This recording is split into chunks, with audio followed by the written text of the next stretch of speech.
Assalamualaikum warahmatullahi wabarakatuh. Alhamdulillah, pada hari ini dengan limpah kurnianya dapat kita bertemu dalam sesi pembentangan Seminar Antarabangsa Pengajian Islam Kontemporari bagi tahun 2021.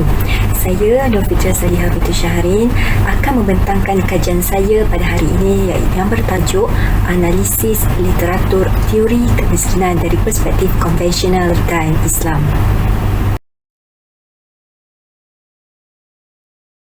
Okey, baiklah, untuk pengetahuan hadirin sekalian, pada tahun 2015, Bank Dunia telah melaporkan seramai 736 juta penduduk dunia hidup dalam kemiskinan melampau, iaitu extreme poverty.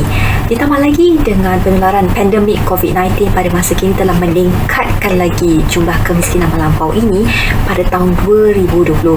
Dianggarkan berjumlah 143 sehingga 163 juta peningkatan yang bakal berlaku. PDB ini saja bukan sahaja memberi kesan kepada kesihatan awam, malah turut memberi kesan kepada krisis ekonomi global. Senario ini sekaligus mengheret individu miskin terus dibelenggu dalam kemiskinan, kesan daripada kehilangan pekerjaan dan kenaikan harga kos semasa. Malah apa yang lebih membimbangkan lagi, golongan ini akan terus tersisih untuk mendapatkan akses pendidikan dan kesihatan di waktu yang amat mencabar ini. Dalam usaha untuk membasmi kemiskinan, pentingnya terlebih dahulu untuk mengenal pasti siapa yang miskin. Meskipun pelbagai program pembasmian kemiskinan telah dilakukan, namun kemiskinan ini tetap berlaku, tetap membarah dalam kehidupan masyarakat. Di manakah silapnya? Oleh itu, dalam kajian ini, saya berpendapat bahawa pentafsiran kemiskinan adalah suatu benda yang berbeza-beza dan tiada satu pun yang spesifik, terutamanya antara budaya dengan budaya, antara negara dan negara, serta ia juga berbeza dalam multidisiplin.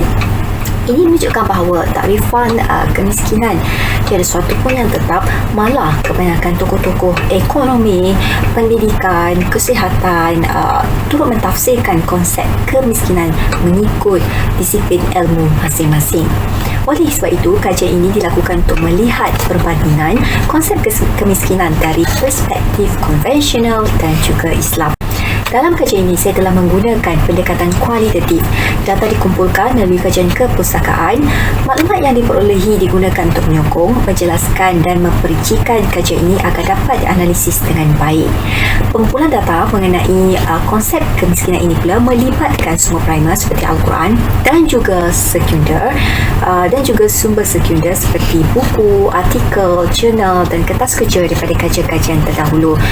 Data kemudiannya dianalisis dan dihuraikan bagi mendapatkan dapatan kajian yang dapat memberikan maklumat yang relevan kepada isu dan masalah yang dikaji, iaitu teori kemiskinan dari perspektif konvensional dan juga Islam. Hadirin sekalian, zaman klasik merupakan zaman terawal yang membincangkan mengenai teori kemiskinan. Antaranya ialah Adam Smith. Menurut Adam Smith, kemiskinan adalah suatu keadaan ketidakboleh capaian seseorang untuk memenuhi keperluan hidup. Pada masa sama, ia juga adalah ketidakupayaan seseorang untuk mengikuti kebiasaan masyarakat sedia ada. Dalam bukunya The Wealth of Nation, beliau ada menceritakan mengenai bangsa Yunani dan Rom yang boleh hidup dengan selesa tanpa menggunakan kain linen kalau suatu ketika dahulu. Tetapi pada masa sekarang, bangsa Eropah hatta pekerja harian akan berasa malu sekiranya mereka tampil di khalayak ramai tanpa memiliki baju yang diperbuat daripada kain linen. Hal ini kerana mereka yang tidak memiliki kain linen ini dianggap sebagai miskin. Begitu juga dengan teknologi seperti telefon bimbit ataupun kasut yang sesuai untuk kita berkomunikasi dengan masyarakat dilihat merupakan suatu keperluan yang amat penting pada masa sekarang. Sekiranya seseorang tidak memilikinya, maka dia akan tersisih dalam kalangan masyarakat tersebut dan banyak halangan untuk mendapatkan peluang penting seperti pekerjaan, serta susah untuk mengikuti norma masyarakat sedia ada. Seterusnya kita tengok Ricardos berpandangan bahawa kemiskinan ini wujud disebabkan kekurangan makanan. Oleh sebab sumber semula yang terhad, beliau menjangkakan bahawa kadar kemiskinan ini akan terus meningkat dan pada masa yang sama kos turut meningkat. Hal ini menyebabkan ramai kehilangan keupayaan untuk membeli barangan tertentu. Oleh itu, menurut Ricardos, penyelesaian kepada kemiskinan ini adalah mengawal jumlah populasi tersebut ya. Ini kerana pertambahan populasi tidak meningkatkan kadar perkalan makanan. Bahkan Ricardos berpendapat kadar kemiskinan dapat dicegah daripada terus meningkat sekiranya pertumbuhan populasi penduduk dapat dihentikan dengan segera. Ricardos dan Smith ni mempunyai perbezaan, walaupun ada persamaan, ampun mereka ni ada perbezaan. Yang mana Adam Smith ini berpendapat bahawa kemiskinan disebabkan ketidaksamaan yang berlaku dalam antara individu dan juga masyarakat. Manakala Ricardo berpendapat bahawa masalah mereka ataupun masalah masyarakat itu sendiri adalah penyebab kepada kemiskinan itu sendiri. Thomas Malthus yang masyhur dengan teori population pula telah mengupas isu kemiskinan ini sebagai suatu fenomena yang wajar berlaku untuk mengawal masyarakat. Menurut beliau pertumbuhan ataupun pertambahan populasi dapat dihentikan secara semula jadi sama ada melalui kelaparan, penyakit, bahkan juga peperangan. Kaedah ini akan menyebabkan pertumbuhan populasi itu akan menurun secara berterusan. Tambah pula masyarakat itu sendiri boleh melaksanakan penjagaan daripada populasi ini terus meningkat secara semula jadi, sama ada dengan tidak melakukan hubungan seksual ataupun melambatkan lagi perkahwinan. Adam Malthus ini turut bercanggah dengan Adam Smith yang mana beliau melihat kemiskinan ini merupakan suatu perkara semula jadi yang dapat membantu mengawal pertambahan semula jadi, sedangkan Adam Smith tidak. Dia melihat kemiskinan ini adalah masalah ketidaksamaan sosial. Thomas Paine ataupun Paine pula turut berbeza pandangan dengan memahami bahawa konsep kemiskinan ini dirujuk sebagai ketidakadilan yang disebabkan salah laku undang-undang dan politik.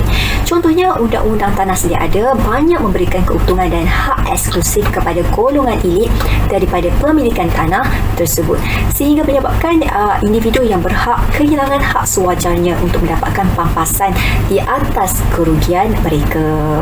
Seterusnya, mari kita lihat kemiskinan dari perspektif Islam. Dalam Islam kemiskinan telah terbahagi kepada dua golongan, iaitu fakir dan juga miskin, yang mana ada disebut dalam Al-Quran surah At-Taubah ayat 60. A'udzubillahi minasyaitonirrajim. Bismillahirrahmanirrahim.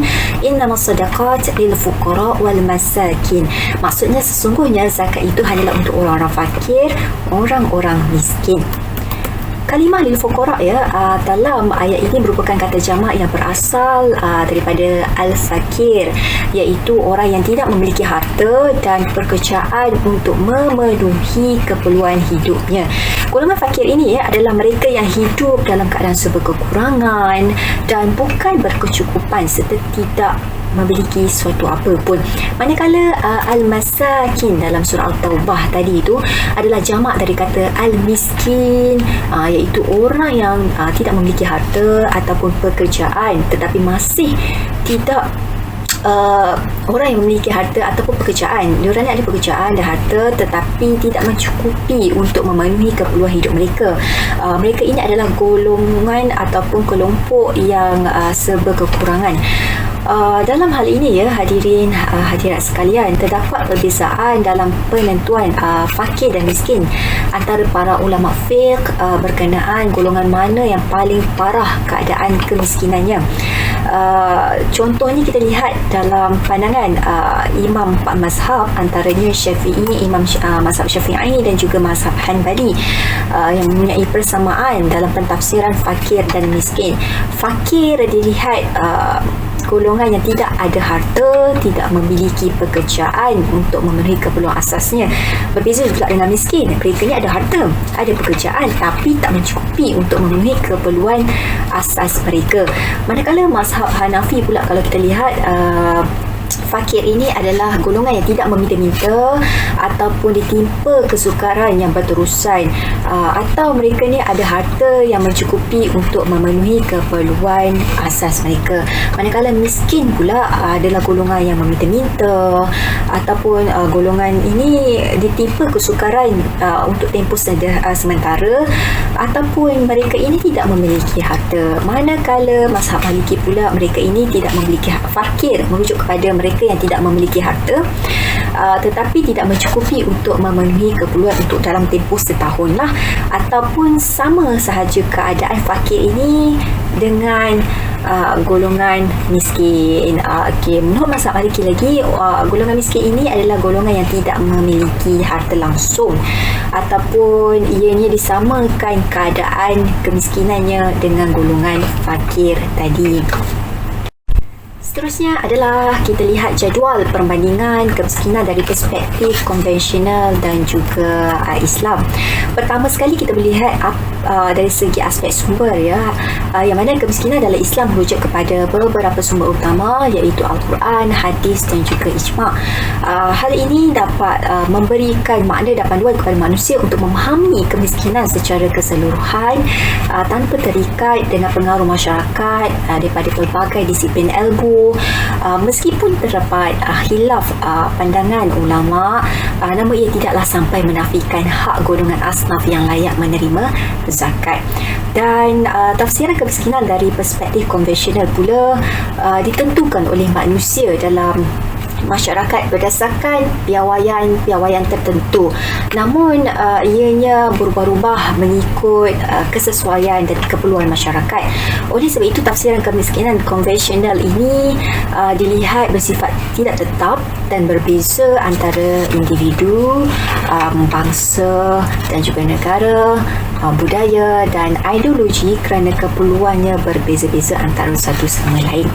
Selain itu, kerangka teori kemiskinan konvensional ini dibentuk berasaskan pemikiran manusia yang mengandungi unsur untuk mencapai keuntungan ataupun faedah dalam apa-apa kegiatan ekonomi secara maksimum. Kerana ini menyebabkan konsep kemiskinan yang diberikan bersifat terhad kerana bergantung kepada logik akal manusia yang terbatas untuk mentafsirkan kemiskinan secara keseluruhan. Justru itu, ia tidak dapat ditafsirkan secara menyeluruh dan terhad kepada kehidupan duniawi semata-mata ataupun ukhrawi. Berbeza dengan kemiskinan dalam Islam yang meletakkan konsep tauhid sebagai matlamat utama, dengan meletakkan hubungan Allah SWT dengan manusia dan hubungan sesama manusia di tempat yang paling ideal.